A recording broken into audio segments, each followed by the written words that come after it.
The new family rule of radical honesty was less than 24 hours old when the first test arrived.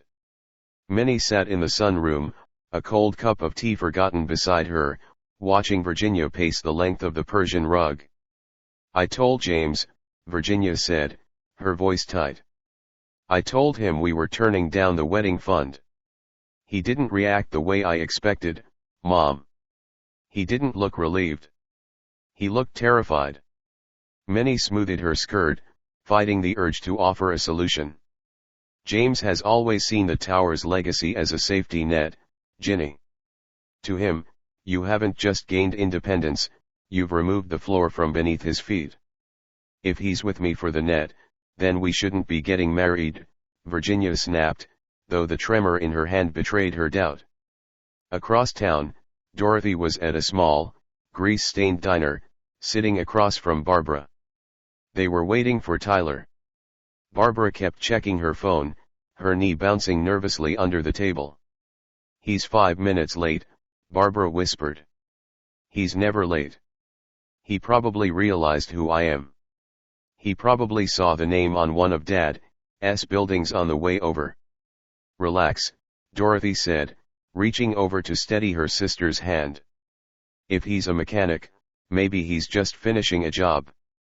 Men like Tyler don't care about names on buildings, Barb. They care about the engine under the hood." Just then, the bell over the door chimed.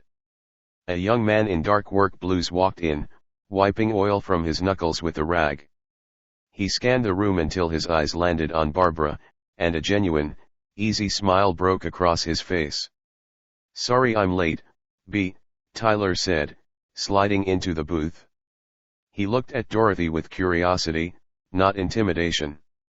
"You must be the sister who worries too much." Back at the estate, Robert was alone in his study. He found himself looking at his ledger, but for the first time in decades, the numbers felt hollow. He had spent his life building a fortress for his family, only to find that they were all trying to tunnel their way out. The phone rang. It was Shirley. "Dad? I'm at the gallery. I'm taking down the Towers family plaque from the wing I curated. I am listing the donor as anonymous." Robert closed his eyes. "Does that make you feel more honest, Shirley?" "It makes me feel like the work stands on its own," she replied.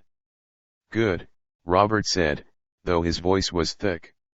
"Just make sure you can stand on your own when the rent comes due." The bridge of honesty was being built, but as Robert hung up the phone, he realized that every stone they laid made his own world a little smaller, and a lot more quiet.